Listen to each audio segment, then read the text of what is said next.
ജീവനാകുന്ന നിത്യസത്യവചനത്തിനായി ഞങ്ങൾ അങ്ങയെ സ്തുതിക്കുന്നു. യേശുവേ, അങ്ങയുടെ പരിശുദ്ധാത്മാവിനെ നൽകി അങ്ങയുടെ മാഹാത്മ്യം കാണുവാൻ ഞങ്ങളുടെ ഉൾക്കണ്ണുകളെ തുറക്കണമേ. വചനമനുസരിച്ച് അങ്ങയുടെ സാക്ഷിയായി ജീവിച്ച് നിത്യജീവിതത്തിന് ഞങ്ങളെ അർഹരാക്കണമേ. ആമേൻ. വിശുദ്ധ പൗലോസ് ശ്ലീഹ റോമാക്കാർക്ക് എഴുതിയ ലേഖനം 12-ാം അധ്യായം 1 മുതലുള്ള തിരുവചനങ്ങൾ. ക്രിസ്തുവിൽ നവജീവിതം. ആകയാൽ സഹോദരരെ, ദൈവത്തിൻ്റെ കാരുണ്യം അനുസ്മരിച്ചുകൊണ്ട് ഞാൻ നിങ്ങളോട് അപേക്ഷിക്കുന്നു, നിങ്ങളുടെ ശരീരങ്ങളെ വിശുദ്ധവും ദൈവത്തിന് പ്രീതികരവുമായ സജീവ ബലിയായി സമർപ്പിക്കുവിൻ. ഇതായിരിക്കണം നിങ്ങളുടെ യഥാർത്ഥമായ ആരാധന. നിങ്ങൾ ഈ ലോകത്തിന് അനുരൂപരാകരുത്. പ്രത്യുത നിങ്ങളുടെ മനസ്സിനെ നവീകരണ വഴി രൂപാന്തരപ്പെടുവിൻ. ദൈവഹിതം എന്തെന്നും നല്ലതും പ്രീതിജനകവും പരിപൂർണവുമായതെന്തെന്നും വിവേചിച്ചറിയാൻ അപ്പോൾ നിങ്ങൾക്ക് സാധിക്കും. എനിക്ക് ലഭിച്ചിരിക്കുന്ന കൃപയാൽ പ്രേരിതനായി നിങ്ങളോട് ഞാൻ പറയുന്നു, ഉള്ളതിലധികം മേന്മ ആരും ഭാവിക്കരുത്. മറിച്ച് ദൈവം ഓരോരുത്തർക്കും നൽകിയിരിക്കുന്ന വിശ്വാസത്തിൻ്റെ അളവനുസരിച്ച് വിവേകപൂർവ്വം ചിന്തിക്കുവിൻ. നമുക്കൊരു ശരീരത്തിൽ അനേകം അവയവങ്ങളുണ്ടല്ലോ. എല്ലാ അവയവങ്ങൾക്കും ഒരേ ധർമ്മമല്ല. അതുപോലെ നാം പലരാണെങ്കിലും ക്രിസ്തുവിൽ ഏക ശരീരമാണ്. എല്ലാവരും പരസ്പരം ബന്ധപ്പെട്ട അവയവങ്ങളുമാണ്. നമുക്ക് ലഭിച്ചിരിക്കുന്ന കൃപയനുസരിച്ച് നമുക്കുള്ള ദാനങ്ങളും വ്യത്യസ്തങ്ങളാണ്.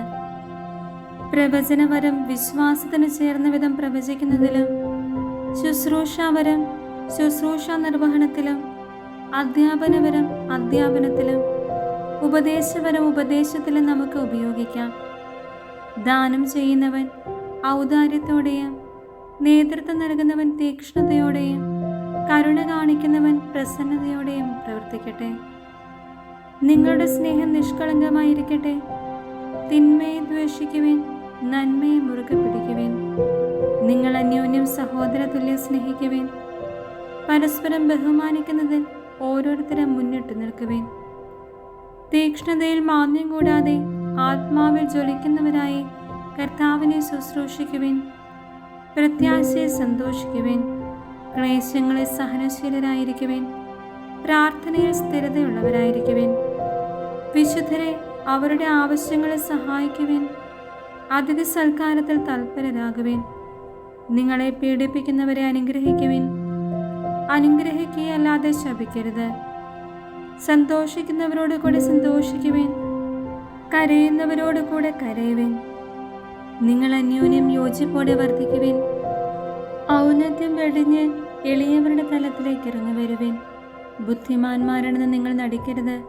തിന്മയ്ക്ക് പകരം തിന്മ ചെയ്യരുത്. ഏവരുടെയും ദൃഷ്ടിയിൽ ശ്രേഷ്ഠമായത് പ്രവർത്തിക്കാൻ ശ്രദ്ധിക്കുവിൻ. സാധിക്കുന്നിടത്തോളം എല്ലാവരോടും സമാധാനത്തിൽ വർദ്ധിക്കുവിൻ.